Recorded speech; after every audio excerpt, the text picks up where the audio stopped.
ബഹുമാനപ്പെട്ട നാട്ടുകാരെ, പ്രിയപ്പെട്ട ജനാധിപത്യ വിശ്വാസികളെ, നമ്മുടെ പഞ്ചായത്തിൽ നവംബർ മാസം മുതൽ ഡിസംബർ മാസത്തിലാണ് തെരഞ്ഞെടുപ്പ്. 2 ഘട്ടങ്ങളാണ് തെരഞ്ഞെടുപ്പ് നടക്കുന്നത്. തെരഞ്ഞെടുപ്പിന് മുന്നോടിയായിട്ട് കൈച്ചിഹ്നത്തിൽ ഇവിടെ ജനറൽ സീറ്റാണ്. കൈച്ചിഹ്നത്തിൽ ഒരു സ്ഥാനാർത്ഥിയെ തരും. അപ്പോൾ നിങ്ങൾ വോട്ട് ചെയ്ത് വിജയിപ്പിക്കുക. ഇപ്പോൾ നേരത്തെ ഉമ്മൻചാണ്ടി ഭരിക്കുമ്പോൾ 28 രൂപയാണ് അരി വില. ഇപ്പോൾ 56 രൂപ 50 രൂപയായി. 2 രൂപയ്ക്ക് അരി കൊടുത്ത ഒരു കാലം ഉണ്ടായിരുന്നു ഉമ്മൻചാണ്ടി. ഇപ്പോൾ 4 രൂപ റേഷൻ കടയിൽ ഇപ്പോൾ 4 രൂപയാണ് അരി. 4 കിലോ അരി കൊടുത്ത അവിടെ ഇപ്പോൾ 2 കിലോ അരി. എല്ലാം വെട്ടി കുറയ്ക്കാണ്.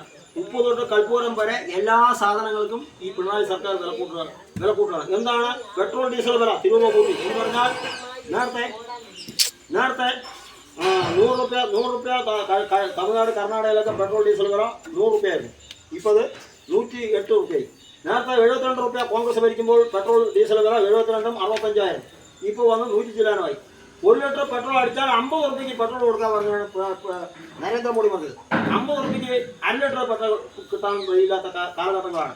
അപ്പോൾ കോൺഗ്രസ് ഇവിടെ നാടിൻ്റെ നട്ടിൽ ഇവിടെ ഈ റോഡ് അളീശ്ശേരി പോത്തുണ്ടി റോഡ് നമ്മുടെ ഇത് കൊണ്ടുവന്നു ആരാണ് രമ്യ ഹരിദാസ്. അത് 1.5 വർഷം അങ്ങനെ കടന്ന് ഇപ്പോൾ പണി തുടങ്ങിയിട്ടുണ്ട്. വാട്ടർ റോഡിൻ്റെ പൈപ്പൊക്കെ ഇട്ടുകൊണ്ടിരിക്കുന്നത്. പൈപ്പൊക്കെ പൊട്ടി വീടുകളിൽ കൊടുത്ത കണക്ഷനൊക്കെ ഈ JCB കൊണ്ട് മാന്തിയിട്ട് അതൊക്കെ പൊട്ടി അതൊക്കെ നേരെയാക്കി കൊണ്ടിരിക്കുകയാണ്. അളീശ്ശേരി നേരെയാക്കി കൊണ്ടുവരും. ഈ മാസം ജനുവരിയോടുകൂടി ടാറിങ് ഉറപ്പായിട്ട് നടക്കുന്നുള്ളൂ ഉറപ്പായി.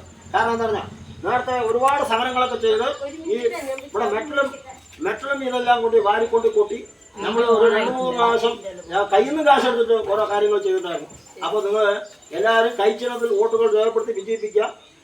വേണ്ട കാര്യങ്ങൾ ജനങ്ങളോടൊപ്പം നിന്ന് പെൻഷനൊക്കെ കൂട്ടാൻ പോകുന്നുണ്ട്. പെൻഷൻ കൂട്ടുണ്ടെങ്കിൽ 1500 രൂപ ആക്കുന്നുണ്ടെങ്കിൽ ഇപ്പോഴത്തെ ടാക്സൊക്കെ നന്നായി പിരിക്കുന്നു. കറണ്ട് ബില്ല് കൂട്ടി, കുടിവെള്ളത്തിൻ്റെ കൂട്ടി, 4 ഇരട്ടി കുടിവെള്ളത്തിൻ്റെ കൂട്ടി, കറണ്ട് ബില്ല് കൂട്ടി, എല്ലാ സാധനങ്ങളും സ്റ്റാമ്പ് ഡ്യൂട്ടി കൂട്ടി. ഒരു ബിൽഡിംഗ് പണിയാൻ 1000 രൂപ കൊടുക്കേണ്ട അവിടെ ഇപ്പോൾ ഒരു ബിൽഡിംഗ് പണിയുന്നത് 16 രൂപ കൊടുക്കണം. അപ്പോൾ 200 രൂപ കൂട്ടിയിട്ട് ഈ പെൻഷൻ കൊടുത്തിട്ട് ഇപ്പുറത്ത് കൂടി തട്ടിപ്പറിക്കുകയായിരുന്നു സർക്കാർ. അപ്പോൾ അതെല്ലാം മാറ്റി വെച്ചുകൊണ്ട് പാവപ്പെട്ടവർക്ക് വേണ്ടി ഗുണം ചെയ്യുന്ന സർക്കാരായിരിക്കണം. അല്ലാതെ ജനങ്ങളെ ബുദ്ധിമുട്ടിക്കുന്ന ഒരു പരിപാടി ശരിയല്ല.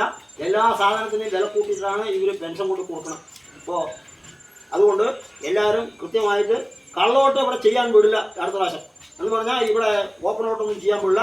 കൃത്യമായിട്ട് ഒരാൾക്ക് ഒരു രക്ഷിതാവിന് കണ്ണു കാണാത്തവർ ഉണ്ട് വെച്ചാൽ അവർ രക്ഷിതാവിൻ്റെ മക്കൾ വന്ന് കൂട്ടി. അല്ലാതെ വേറെ വന്ന് ഇവിടെ മാൻ പവറൊക്കെ കാണിക്കാൻ നിന്നാൽ പിടിച്ച് ജയിലിൽ പിടിച്ചു. ആരാണ് ശരി ഇതുവരെ എത്ര ജയിച്ചിട്ടുണ്ടെങ്കിൽ ഇവർ കള്ളവോട്ടിൽ തന്നെ ഈ CPM ജയിച്ചിട്ടുണ്ട്. നമ്മളൊക്കെ 6 പ്രാവശ്യം 6 പ്രാവശ്യം ജയിക്കേണ്ടതാണ്. ഇപ്പോൾ ഇവിടെയൊക്കെ കളികളൊക്കെ നടത്തിയിട്ടാണ് ഇവരിതാണ്. ഇനി ഈ പ്രാവശ്യം കള്ളവോട്ട് ചെയ്യാൻ പറ്റേ.